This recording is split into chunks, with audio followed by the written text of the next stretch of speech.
নমস্কার বন্ধুরা, আমি কল্পনা প্রতিদিনের মতো চলে এসেছি দেখো আরেকটি ব্লগ নিয়ে। আজকে আমি লাঞ্চ কী করেছি দেখো, লাঞ্চে কি রান্না করেছি দেখো। খুব ভালো রান্না করেছি আজকে আমি। এই দেখো এখানে মানে আমার ফেভারিট, এখানে দেখো গরম গরম সাদা ভাত, এখানে কি গরম গরম সাদা ভাত। আর এটা দেখো এই যে আলু বেগুন পেঁয়াজ ভাজা, লম্বা লম্বা করেই কেটেছি বেগুন আলু। বেগুনটা আগে ভেজে নিয়েছি, ভেজে নিয়ে নামিয়ে রেখেছি একটু কড়া করে ভেজে, তারপরে আলু দিয়ে শুকনো লঙ্কা ফোড়ন দিয়ে আলু দিয়েছি, আলু একটু ভাজা ভাজা হয়েছে, পেঁয়াজ দিয়েছি, তারপর নামানোর আগে বেগুনটা দিয়ে নাড়িয়ে চাড়িয়ে রেখে দিয়েছি। এটা আমার সবচেয়ে প্রিয় খাবার, আলু বেগুন ভাজা। আমি বেগুন খুব পছন্দ করি, হ্যাঁ, আলু বেগুন ভাজা। আর এখানে দেখো এই যে পরশু দিনের মাংস ছিল, ওইটাকে জাল দিয়ে নিয়ে রেখেছি, পরশু দিনের মাংসটাকে। আর এখানে করেছি এই দেখো চিংড়ি মাছ, সর্ষে বাটা দিয়ে এই যে চিংড়ি মাছ করেছি। একটু বড় সাইজের চিংড়ি ছিল, এই দেখো, হ্যাঁ, এই যে চিংড়ি মাছ করেছি সর্ষের বাটা দিয়ে, ভাপি করেছি। এটা ভাপা করেছি, মানে চিংড়ি ভাপা। আজকে আমার সব প্রিয় খাবার।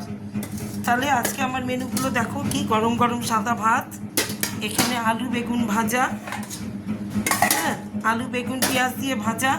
এখানে পরশু দিনের মাংসটা দেখো, ওটা জাল দিয়ে রেখেছি, ছেলেটা খাবে, ও তো মাংস আর কিছু দরকার নেই।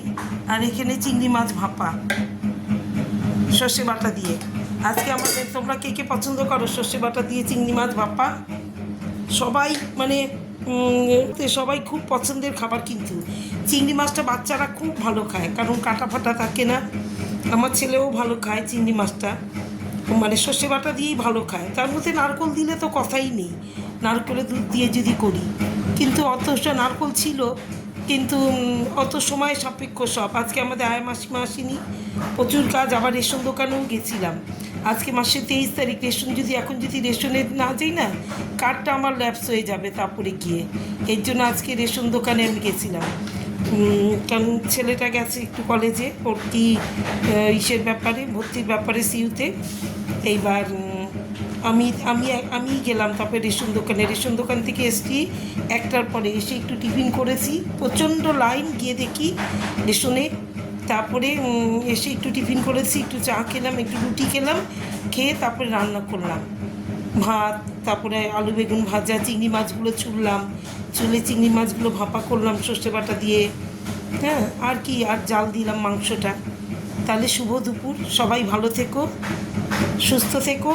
আমার আর কি বলার আছে বলো, সবাই ভালো থেকো, সুস্থ থেকো। আর দেখো কি বৃষ্টি আরম্ভ হয়েছে, পুজোর সময় যদি এরকম বৃষ্টি হয়, বাচ্চারা, আমরা না, ঠিক আছে, আমরাও কেন ঠাকুর দেখবো না বলো?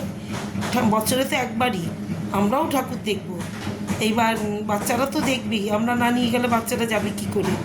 তাহলে সবাই ভালো থেকো, সুস্থ থেকো, তাহলে টাটা।